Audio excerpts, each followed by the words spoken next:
అందరికీ నమస్కారం.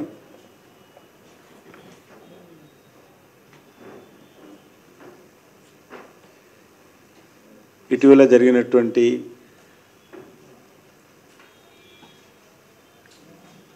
మహారాష్ట్ర జార్ఖండ్ ఎన్నికల్లో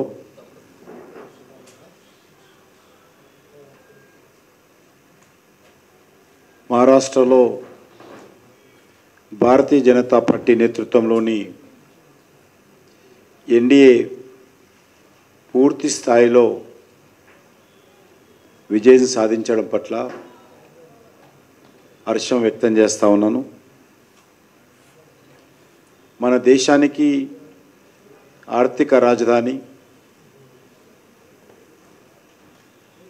వ్యవసాయంలో కానీ ఇతరత్రలో కీలక పాత్ర పోషించేటువంటి మహారాష్ట్ర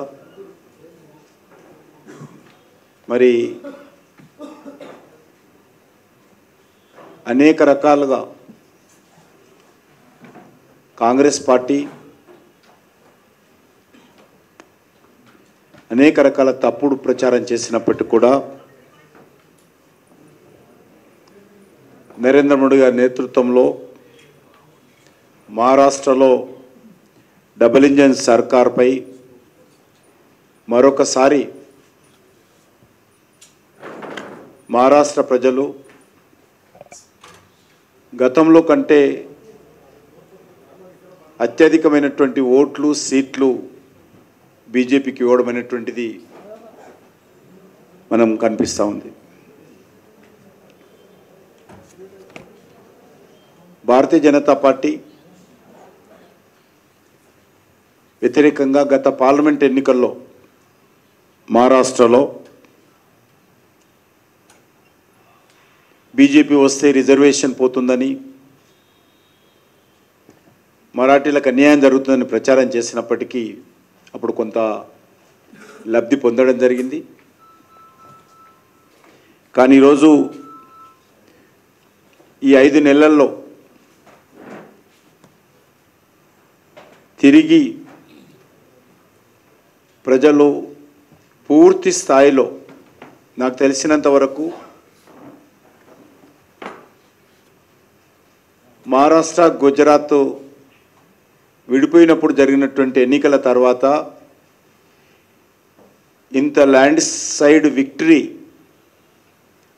ఒక పార్టీకి రావడం అనేటువంటిది, ఒక అలయన్స్కు రావడం అనేటువంటిది ఇది మొదటిసారి.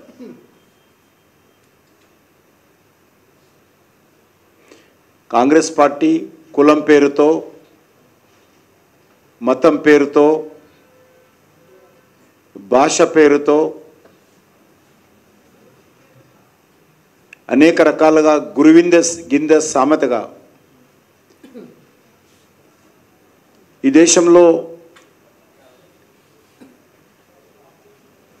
అన్ని రకాల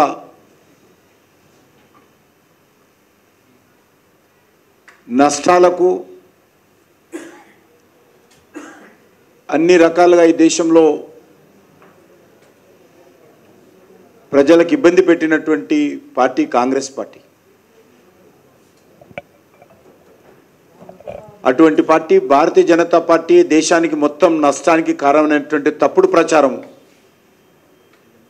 రాహుల్ గాంధీ ఎత్తుకోవడం జరిగింది. ఈ మధ్య రాహుల్ గాంధీకి మతిమరుపు బాగా పెరిగిపోయింది. ఈ దేశానికి వాళ్ళ పార్టీయే అత్యధిక సమయం నేతృత్వం వహించిందనేది, వాళ్ళ నాన్నగారు, వాళ్ళ నాన్నమ్మ గారు, వాళ్ళ తాతగారు ఈ దేశానికి ప్రధానమంత్రిగా పనిచేశారని, ఈ దేశంలో 98% రాష్ట్రాలలో కాంగ్రెస్ పార్టీ అత్యధిక శాతం అధికారం వెలగబెట్టిందనే విషయం ఆయన మర్చిపోయి భారతీయ జనతా పార్టీని ఈ దేశంలో ఉన్నటువంటి సకల కారణాలకు కారణమైనటువంటి తప్పుడు ప్రచారం చేసేటువంటి ప్రయత్నం, ఒక వితండవాదం చేసేటువంటి ప్రయత్నం ఈరోజు రాహుల్ గాంధీ చేస్తూ ఉన్నారు.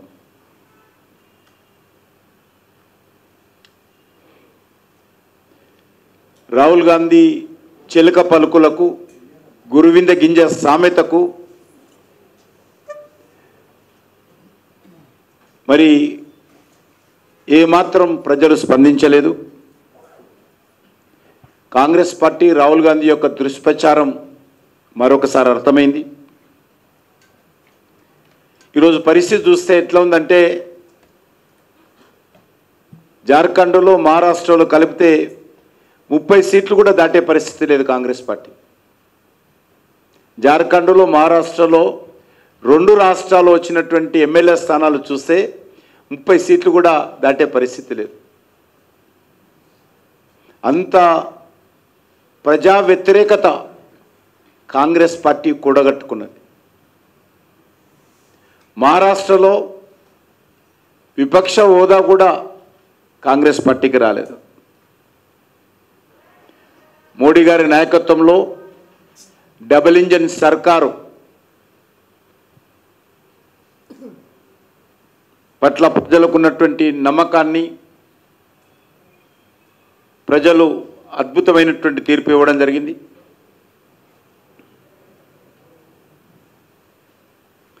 ప్రజల మధ్య విభేదాలు సృష్టించే ప్రయత్నము, భాష పేరుతో, ప్రాంతం పేరుతో, కులం పేరుతో, మతం పేరుతో ఏదో ప్రయత్నం చేసిందో దానికి మహారాష్ట్ర ప్రజలు తగిన బుద్ధి చెప్పారు.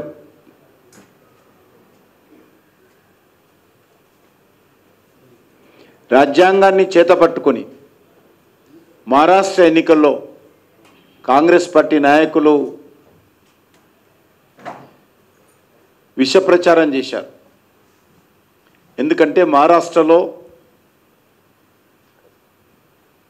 డాక్టర్ బాబాసాహెబ్ అంబేద్కర్ను సమర్థించేటువంటి వ్యక్తులు, సంస్థలు అత్యధికంగా ఉంటాయి. ఊరూరా డాక్టర్ బాబాసాహెబ్ అంబేద్కర్ పేరు మీద పెద్ద ఎత్తున కులాలకు అతీతంగా పనిచేసేటువంటి వర్గాలు ఉంటాయి.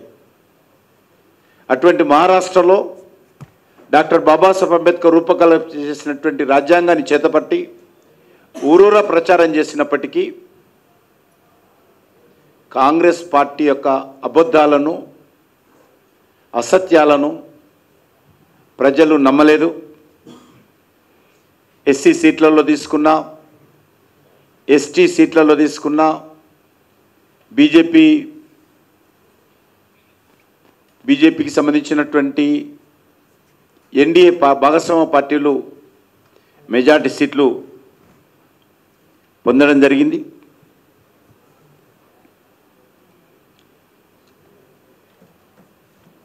ఈరోజు మనం చూస్తూ ఉన్నాం, బీజేపీ నాయకత్వంలో ఎక్కడైతే ప్రభుత్వాలు ఉన్నాయో, ఈరోజు మహారాష్ట్రలో భారతీయ జనతా పార్టీ నేతృత్వంలో 3వసారి అధికారంలోకి వచ్చాం. మేము మొదటిసారి దేవేంద్ర ఫడ్నవీస్ గారు సమర్థవంతంగా 5 సంవత్సరాలు పరిపాలన చేశారు. రెండోసారి దేవేంద్ర ఫడ్నవీస్ నేతృత్వంలో శివసేన అంతకుముందు లేకపోయినప్పటికీ కూడా, అంతకుముందు అసెంబ్లీ ఎన్నికల్లో కలవనప్పటికీ కూడా, బీజేపీతో కలిసి పోటీ అయినప్పటికీ కూడా అనేక మంది యొక్క కోరిక మేరకు, ప్రజల ఆకాంక్షల మేరకు బయట ఉన్నటువంటి శివసేనను తీసుకొని 5 సంవత్సరాల క్రితం ఎన్నికల్లో పోటీ చేసి గెలిచిన తర్వాత, ఫలితాలు వచ్చిన తర్వాత ముఖ్యమంత్రి కుర్చీ కోసం ప్రజలకు వెన్నుపోటు పొడిచి ఉద్ధవ్ ఠాక్రే నేతృత్వంలో కాంగ్రెస్ పార్టీ, శరద్ పవార్ చక్రం తిప్పి బీజేపీని అధికారం నుంచి దూరం చేసేటువంటి ప్రయత్నం చేశారు. కానీ 2 సంవత్సరాలు తిరగకముందే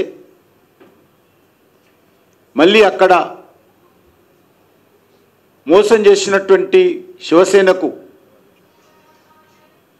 అక్కడ ఉన్నటువంటి ఎమ్మెల్యేలు బుద్ధి చెప్పి బాలాసాహెబ్ ఠాక్రే, శివసేన అధినేత అయినటువంటి బాలాసాహెబ్ ఠాక్రే యొక్క ఆలోచన విధానంతో అనేక మంది ఎమ్మెల్యేలు ముందుకొచ్చి మళ్ళీ ఏక్నాథ్ షిండే గారి నేతృత్వంలో పరిపాలన చేశారు, ప్రభుత్వం ఏర్పాటు చేశారు. తిరిగి మళ్ళీ ఈరోజు నరేంద్ర మోడీ గారి నేతృత్వంలో 3వసారి, ఇంత జరిగినప్పటికీ కూడా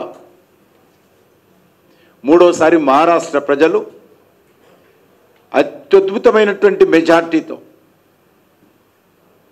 ఈరోజు అధికారంలో రావడం అనేటువంటిది మనం చూస్తూ ఉన్నాం. ఇక్కడే కాదు, బీజేపీ అనేక రాష్ట్రాల్లో కూడా రెండోసారి మూడోసారి అధికారంలోకి వస్తాం.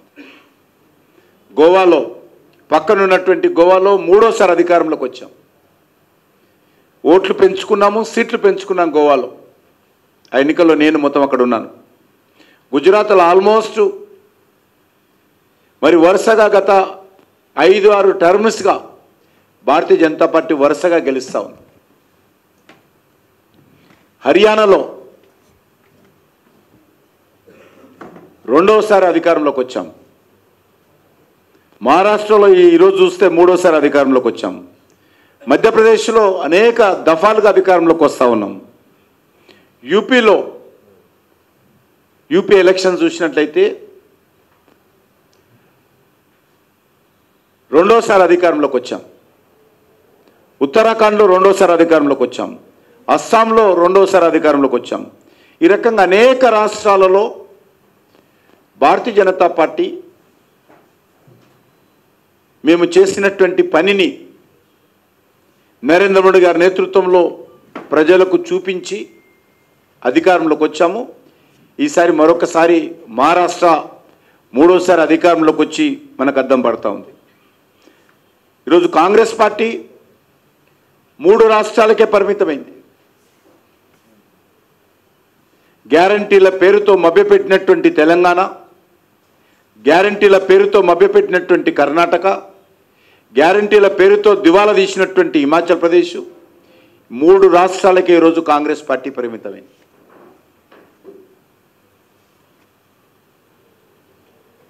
అంతేకాదు ఈరోజు అనేక రకాల బై ఎలక్షన్స్లో ఇక యూపీ మాదే అని చెప్పి ప్రచారం చేసుకున్నటువంటి సమాజ్వాదీ పార్టీ, విచిత్రం ఏంటంటే 9 శాసనసభ స్థానాలకు ఉప ఎన్నికలు జరిగితే కాంగ్రెస్ పార్టీ భారతీయ జనతా పార్టీని అడ్డుకోవాలి, భారతీయ జనతా పార్టీ గెలవకూడదు అని చెప్పి ఒక్క సీటు కూడా పోటీ చేయకుండా 9కి 9 సీట్లు సమాజ్వాదీ పార్టీకి కాంగ్రెస్ పార్టీ అప్పగించింది బై ఎలక్షన్స్లో. అయినప్పటికీ కూడా అక్కడ 7 సీట్లు, 9 సీట్లలో 7 సీట్లు భారతీయ జనతా పార్టీ, మాకు అలయన్స్ పార్టీ గెలిచింది.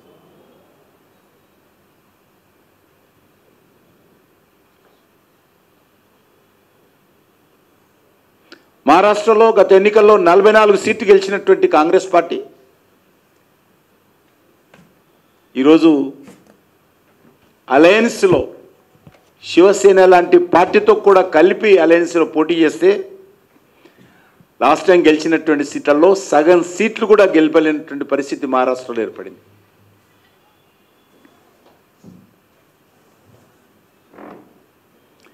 చాలా నవ్వు వస్తుంది మహారాష్ట్ర ఎన్నికలు చూస్తే. ఎన్నికలు ఫలితాలు రాకముందే బాంబే ఎయిర్పోర్ట్లో 4 విమానాలు సిద్ధం చేసి పెట్టారు. 4 విమానాలు, పైలట్స్ కూడా వచ్చి కూర్చున్నారు విమానాలలో. ఎమ్మెల్యేలకు కావాల్సినటువంటి భోజనాలు కూడా విమానాలలో రెడీ చేశారు. ఫలితాలు రాగానే వాళ్ళందరినీ, తెలంగాణ రాష్ట్రాన్ని కొంతమందిని, కర్ణాటక కొంతమందిని తరలించేటువంటి అద్భుతమైనటువంటి ప్లానింగు, ప్రజల ఆలోచనను, ప్రజల నాడిని పసిగట్టలేనటువంటి కాంగ్రెస్ పార్టీ పథకాలు సిద్ధం చేసుకొని ఈరోజు దేశ ప్రజల ముందు మరోసారి నవ్వులపాలైంది.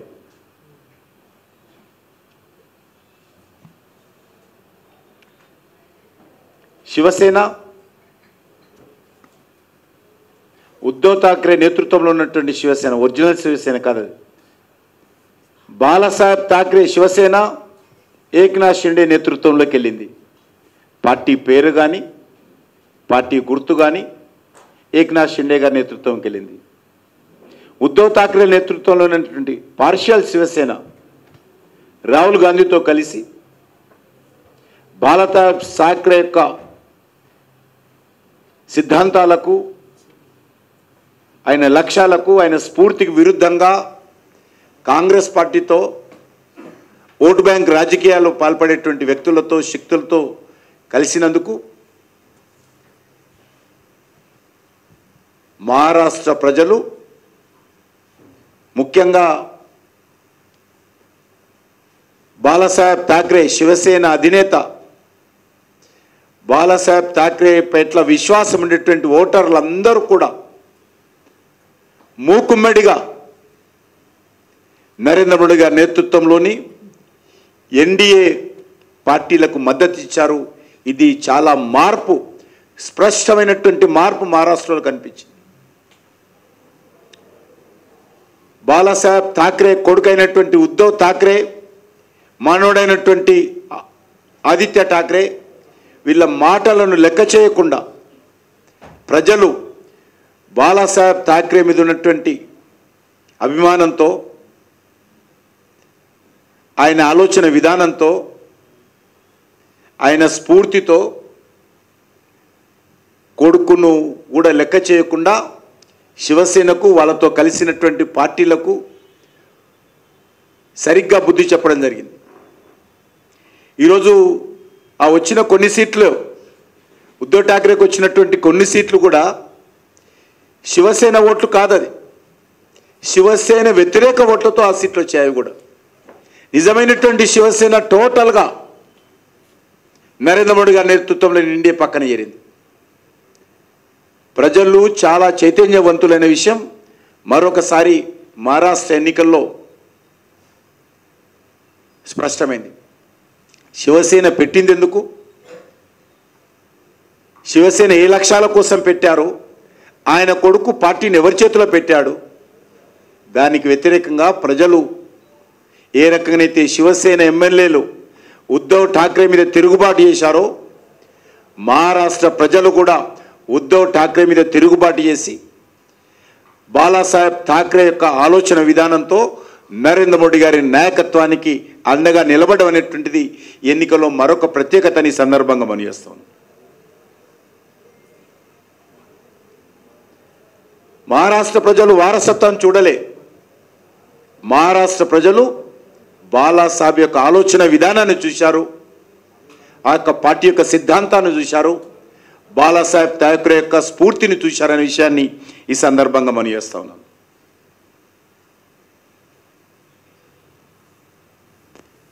మహారాష్ట్ర ఎన్నికల్లో రాజకీయ అవకాశవాదం, అహంకారంతో మునిగిపోయేటువంటి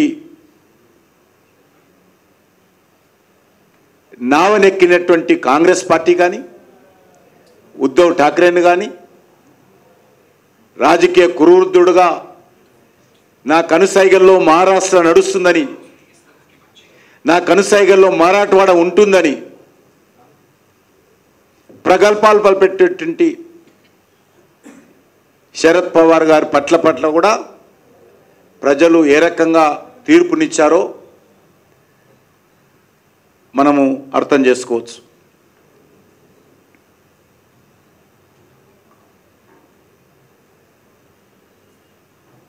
నూట 2 సీట్లలో పోటీ చేసినటువంటి కాంగ్రెస్ పార్టీ ఇంకా సీట్లు వస్తూ ఉన్నది, తగ్గుతూ ఉన్నది. ఇంకా 18 సీట్లు 20 సీట్లకు చేరుకున్నది.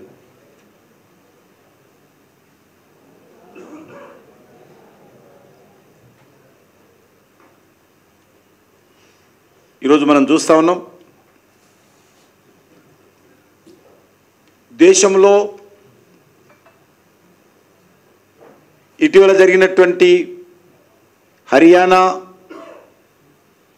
జమ్మూ కాశ్మీర్ ఎలక్షన్ చూసాం. జమ్మూ కాశ్మీర్లో అత్యధికమైనటువంటి ఓట్లతో, గతంలో ఎన్నడూ లేనటువంటి సీట్లతో జమ్మూ కాశ్మీర్ యొక్క ప్రజలు మద్దతు కూడగట్టుకున్నాం. హర్యానాలో ఎవరు ఊహించని విధంగా అత్యధికమైనటువంటి సీట్లతో హర్యానాలో భారతీయ జనతా పార్టీ ప్రభుత్వం వచ్చింది.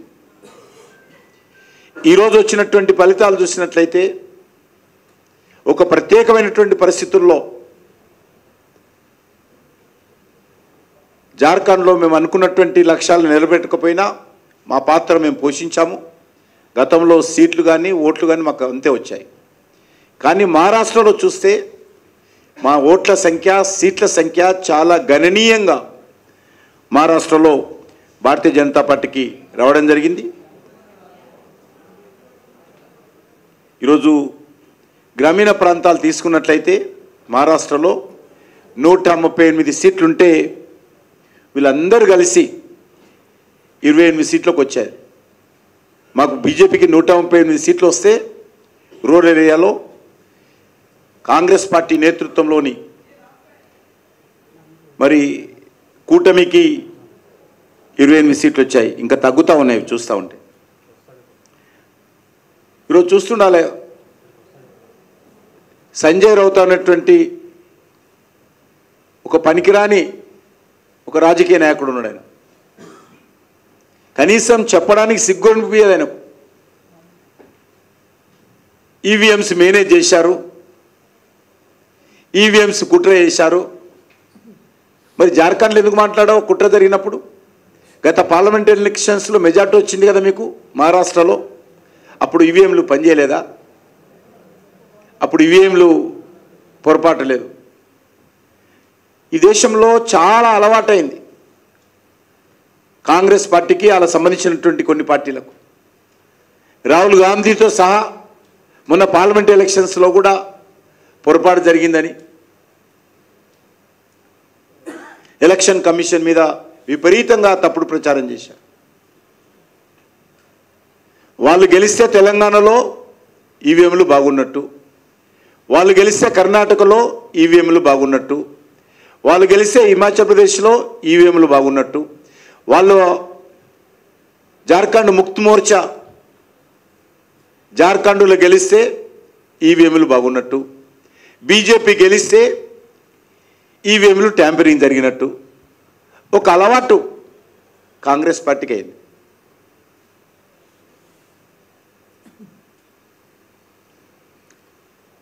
రాజ్యాంగబద్ధమైనటువంటి సంస్థలను నిర్వీర్యం చేయడము, ఇతర దేశాలకు వెళ్ళి భారతీయ జనతా పార్టీ పట్ల, భారతదేశం పట్ల, నరేంద్ర మోడీ పట్ల విషం చల్లడము, దేశ వ్యతిరేక కార్యక్రమాలు చేపట్టడము కాంగ్రెస్కి అలవాటైంది. ఈరోజు జరిగినటువంటి ఉప ఎన్నికల్లో కూడా భారతీయ జనతా పార్టీ ఇతర పార్టీలకు సంబంధించినటువంటి సీట్లలో కూడా పాగా వేసింది. ఇంకా పూర్తిస్థాయి ఫలితాలు రాలేదు. 2 పార్లమెంట్ సీట్లుంటే నాందేడు సీటును బీజేపీ నిలబెట్టుకునేటువంటి ప్రయత్నం చేస్తుంది. ఫలితాలు పూర్తిగా వస్తాయి. అదేవిధంగా రాహుల్ గాంధీ రాజీనామా చేసినటువంటి సీట్లో బీజేపీ గట్టి పోటీ, ప్రధాన ప్రతిపక్షంగా పాత్ర అక్కడ మరి సోనియా గాంధీ కుటుంబ సభ్యురాలైనటువంటి ప్రియాంకకు పోటీగా బీజేపీ ఒక సాధారణ మహిళా కార్యకర్తను పోటీ పెట్టి నిలబడడం జరిగింది. ఓవరాల్గా దేశమంతా కూడా ఈరోజు, ఎందుకంటే మహారాష్ట్ర చాలా కీలకమైనటువంటి రాష్ట్రం మన దేశంలో. ఉత్తరప్రదేశ్ అతిపెద్ద రాష్ట్రమైనప్పటికీ మహారాష్ట్ర ఆర్థిక రాజధాని మన దేశానికి. అటువంటి రాష్ట్రంలో భారతీయ జనతా పార్టీ ఈరోజు 3వసారి అధికారంలో రావడం అనేటువంటిది భారతీయ జనతా పార్టీ పట్ల, నరేంద్ర మోడీ గారి నాయకత్వం పట్ల మరి ప్రజల యొక్క విశ్వాసానికి అద్దం పడుతుందని చెప్పి మనవి చేస్తూ, నేను మహారాష్ట్ర ప్రజలకు తెలంగాణ భారతీయ జనతా పార్టీ తరఫున, తెలంగాణ ప్రజల తరఫున హృదయపూర్వకమైనటువంటి కృతజ్ఞత తెలియజేస్తా ఉన్నాను.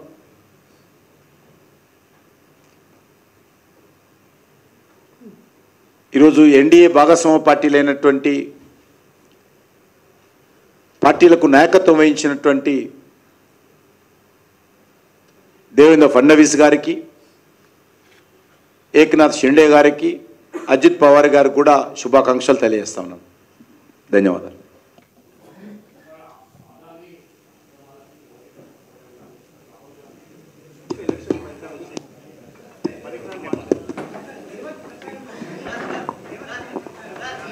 మహారాష్ట్రలో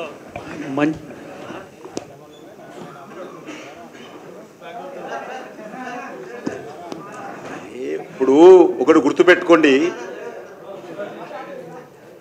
రేవంత్ రెడ్డి ప్రచారం పనిచేయలేదు. రేవంత్ రెడ్డి తెలంగాణ ప్రజలకు సంబంధించినటువంటి కోట్ల రూపాయలు ఆయన పార్టీ తరఫున వసూలు చేసి మహారాష్ట్రకు పంపించినా కూడా పనిచేయలేదనే విషయం అర్థం చేసుకోండి.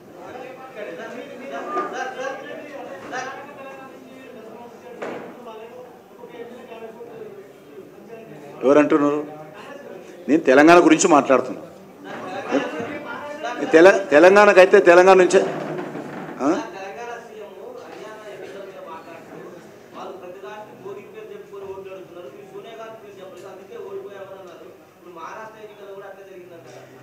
ఇప్పుడు అది ఆయన అడగాల ప్రశ్న.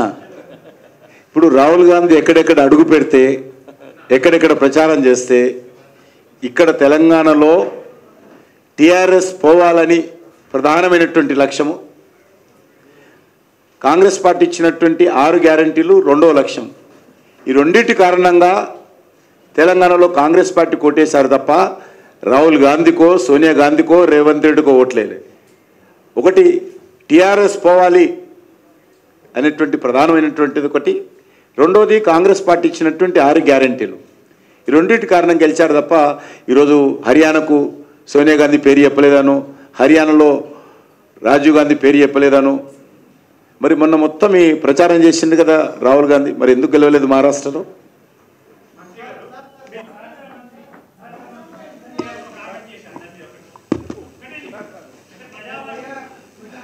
మహారాష్ట్రలో అద్భుతమైన రిజల్ట్స్ వచ్చినందుకు తెలంగాణ బీజేపీ తరఫున గౌరవ పెద్దలు శ్రీ కిషన్ రెడ్డి గారికి, రాష్ట్ర ప్రధాన కార్యదర్శులు కాసం వెంకటేశ్వర్లు గారు, ప్రేమేందర్ రెడ్డి గారు, అలాగే ఎమ్మెల్యే కౌశిక్ రెడ్డి గారు అందరూ వారికి సన్మానం పెట్టి, రాకేష్ రెడ్డి గారికి అందరికీ కూడా ఈ సందర్భంగా స్వీట్ తినిపించి, అలాగే మీడియా మిత్రులకు కూడా ధన్యవాదాలు. ఈ యొక్క కార్యక్రమంలో పాల్గొన్నందుకు అందరికీ స్వీట్ గుర్తు తినాల్సిందిగా కోరుతున్నాం.